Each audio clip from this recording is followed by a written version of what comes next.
rising up out of the pumpkin patch. How did I grow this pumpkin? You are about to find out. Hello world, and we are back. My name's Kyle Fischl. This is going to be episode 39 of my poker vlog. 2020 is going pretty phenomenally for me. Across 8 sessions, I've only lost once. I tell you, I don't know what it is about this big winning streak I'm on. I'm in the zone, what can I say? And I'm profiting more than 6K. So we are running hot. I believe we're playing decently. Not perfect, but not bad either. And the results are showing. The results are pretty good for me for the beginning of this year. So for this session, this was February 8th, Saturday, back at Orange City. I had a few interesting hands, so getting right into it. The first one is a doozy. With 5 limpers to me, I am on the button with 7-8 of spades. With a suited connector on the button, $5. Plays fantastic multi-way. We are just going to limp here. Big blind makes it 25. Not really a sizing that's ever going to get some folds happen. Every single limper calls to me. Now I'm getting a fantastic odds. $20 to win $150. And suited connectors play phenomenally multi-way, even massively multi-way, which is assured when the board comes 10-8-7, 2 clubs. Now, we are going to bet probably pot size when it gets to me, guaranteed. But the big blind, he literally counts how many people are in, counts the pot, literally visibly on his hands, on his fingers doing it, and then chooses to bet $125. The hijack thinks for a bit and then calls. The cutoff calls very quickly. And now it's on to me. Before we make a decision, we have to think about what other people have. This is a very draw-heavy board. If the big blind is the pre-flop aggressor and he's counting on his hand, he probably has overcards, most likely. Maybe like a king-queen of clubs, something like that, where he's got gut shot plus flush draw. Maybe just a flush draw, maybe just overs, because he's been pretty aggressive in spots that I think do not warrant aggression. Because with such a draw-heavy board, if you're not really going to bluff 7 people out of the hand. So I don't really think that that's a good board to c-bet, especially as the pre-flop aggressor. The cutoff and the hijack both just call. If you had 2 pair or a set, you would probably need a raise just based on how big the pot is. You really can't have bad cards come out because it's either going to kill your action or the people who are drawing are going to get there. With all that being said, with so much money out there, with such a draw-heavy board, with 2 pair, I'm going all in. Definitely for protection for my hand, and the fact that I likely have the best hand right now, and if I can get the draws to fold, that'd be great. But if they call, they're not going to be the favorite in almost any scenario. The all-in is for 745, have to get an exact count, because the big blind thinks for a while, maybe 2 minutes, and he has a huge stack. So if he calls, I might get even more callers. I might go 4 ways all in on this pot with bottom 2 pair. Is what it is. The chips are in there. We're gonna see what happens. After he contemplates for a while, he says, "F it, I call." Oh my God! Okay. The hijack calls pretty quickly following him, as he should. He's relatively short, only $319 behind, almost a quad up for him if he wins. And the cutoff takes a much longer time thinking, and he says that I think my clubs are dead. Guessing he was flush drawing and couldn't have been high flush cards, as he eventually folds, thinking that his cards are dead. The runout is not great, as a deuce of clubs is the turn and the river's a queen. Queen shouldn't help much unless you had exactly pocket queens or queen 10, but the club is extra bad when the hijack shows ace 9 of clubs. He had a monster draw, monster hand. He definitely needs to be calling there. I think he could actually raise himself all in when the big blind bets 125. But he chooses to just call. Again, that's a fine play as he doesn't have a hand yet, and he will actually need to hit to win. And with his specific stack size, he probably doesn't have too much fold equity based on the size of the pot. Regardless, the big blind, he also had ace 9. His was off suit. After 319 is taken away from my 745, the big blind has to pay me $426. So that hand is actually profitable. ironically. $86 on that hand. The cutoff later tells me that he had 10-9 and folded, and I asked him why he talked about his clubs being dead, as I was thinking there was more clubs that were actually out there that were folded, which means that flush hitting was even worse. And he says that he actually had 10-9, so he was thinking that the jack and the 6 of clubs were the ones that were dead to him, which is a good read and it's a good fold. So could have been worse. A jack or a 6 could have came and I could have lost the whole pot to the guy who had more chips than me. We're doing good. Oh, God, that hurt a little, but I'm all right. Before that first hand, we were actually into the game for $1,200 and we had $770 in front of us. So we are down a bit still, even having $850. But we're in middle position. We look down at ace, queen of hearts. We make it $20. Folds all the way to the small blind who calls. Big blind makes it 80. Big blind's pretty tight. He's a reg. He's decent. This is definitely a candidate to 4-bet, but I don't really think that I have the best hand here at all. I think I'm actually behind and need to catch something strong to win. So for that reason, I just call because I'm going to be in position and I still have a very strong hand. We can navigate some flops. Small blind folds and the flop is 10-9-8, 2 hearts.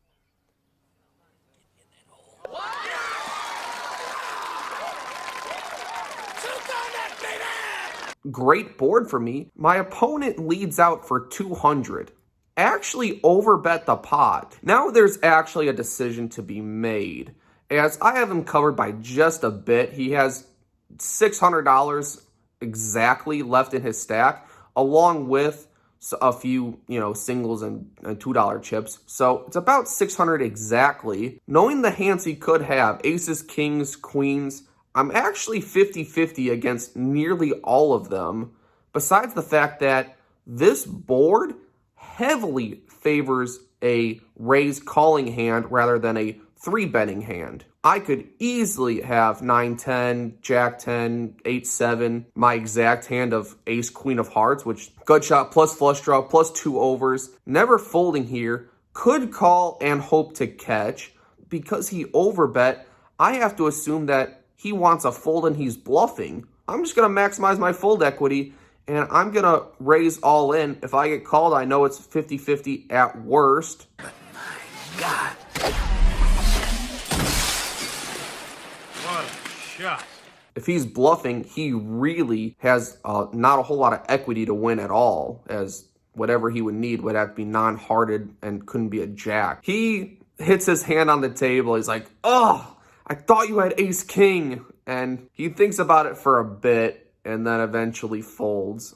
I had to show him that I was worse than ace king. So that hand was helpful. As we're building our stack back to even a smidge of profit, we look down at queen jack off in middle position. Early position player makes it 25. I'm going to call from the cutoff, as playing hands in position have been working out for me when I was able to make some moves on people recently. Both blinds call and we're going 4 ways to a flop, which comes queen 5-6 rainbow. And the pre-flop aggressor bets $80.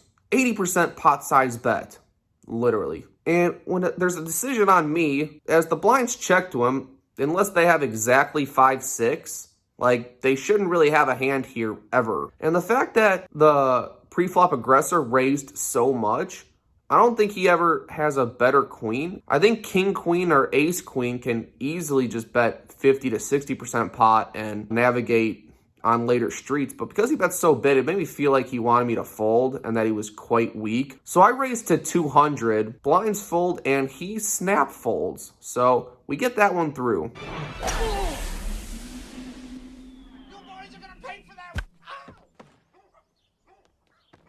You hit that guy. He shouldn't have been standing there. Beginner's luck. $20 says you can't do it again.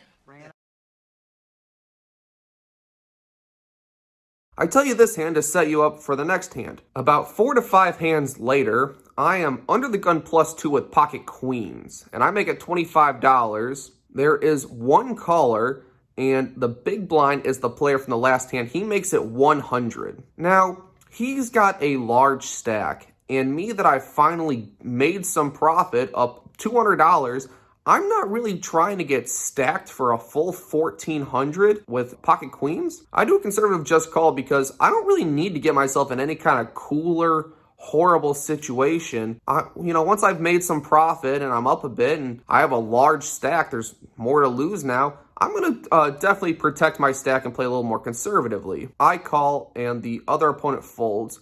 So we are heads up to a flop, which is queen 9-6, 2 clubs. My opponent now down bets to 75. Now, as I down bet, I have it in my strategy a lot, it makes me think that he has aces or kings or possibly ace-king, maybe even ace-king of clubs. With that specific range, I think a raise is in order. I can build a pot. Plus, I need to protect against the clubs as they turn top set into not a good hand. So I click it back. I just make it 150 as I want to at least take control of the betting lead. So if a club comes on the turn, I can choose whether I want to continue or check. He takes like 45 seconds and then folds pocket jacks.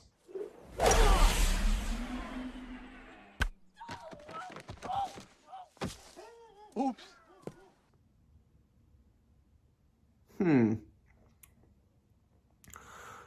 I think that when I raise the same player in the same kind of dynamic so quickly in succession, he's more likely to think that I'm just making a move and he could either call or maybe do a mistake and click it back, maybe even click it back jam as he just would be a disbeliever. But this time he's just looking down at 2 jacks, sees a queen high board, sees a raise and realizes it's gone. Should have 4-bet pre-flop, but hindsight's 20/20. We have about 1,500 in our stack at this point. With 3 limpers to me, I'm in the cutoff with Jack 8 of spades, as I'm very comfortable with playing connectors and gappers post-flop, squeaking value in smaller hands. That's how I stay even to profitable, during the session, because the laps keep going, the blinds keep coming. You gotta win the small pots here and there to keep yourself above water. But anyway, Jack 8, cutoff, late position, definitely a hand I'm gonna play. I call the $5. The button makes it 35. All the limpers fold, it's back to me. In this specific situation, the button had just lost the exact previous hand to this one when he was rivered in a 2-outer situation. So the fact that he was just hit pretty hard and the fact that he made it kind of bigger than it folds to me. As I close the action, I think he often has some kind of ace rag hand or maybe even a hand like mine, some kind of suited connectors. It definitely feels tilting his raise size and his whole body language and mannerisms. Oh, God!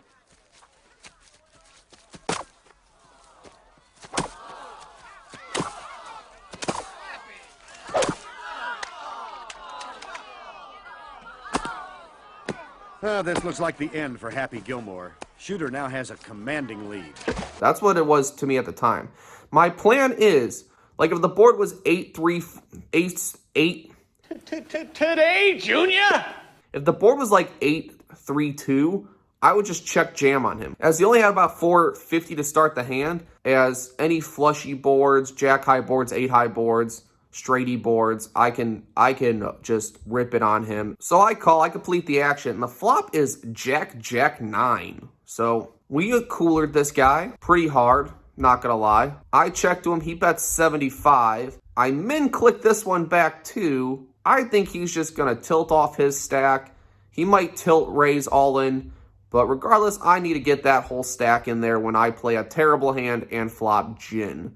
Click it back 150. He snap calls. Love that sight. Turn is a 10. Turn open-ended, so I gain some more outs if for some reason he has ace-jack or king-jack, which would just be a reverse cooler on my part, and I deserve to be punished for playing a bad hand.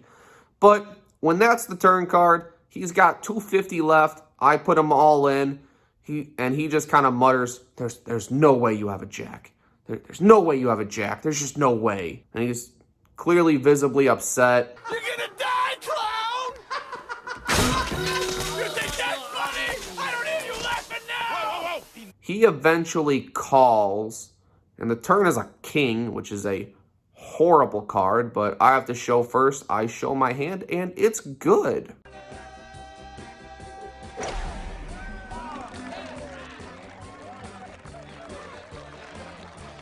So we are quite happy about this session. So we leave pretty shortly after that. We're into the game for $1,200, out of the game for $1,982. So that gave me a profit of $782, $111 per hour as I was there for 7 hours, and 22 big blinds an hour. So we're really getting some long-term success. This is me. This is how I win. With 100 plus per hour plus 20 big blinds an hour, which is pretty fantastic. I'm going to do my best to keep a level head. Don't focus on the money thing. Every session's a new session. Do not fall victim to winner's tilt, as I've gone on upswings and immediately gone on downswings right afterwards, as I felt like the money was just going to keep coming and no matter what I did, it was going to be okay. At least at this point in my poker journey, the goal for me going forward is to fight winner's tilt. Be grateful, enjoy the moment, and try to keep this heater going, because it's... What you just said is one of the most insanely idiotic things I have ever heard.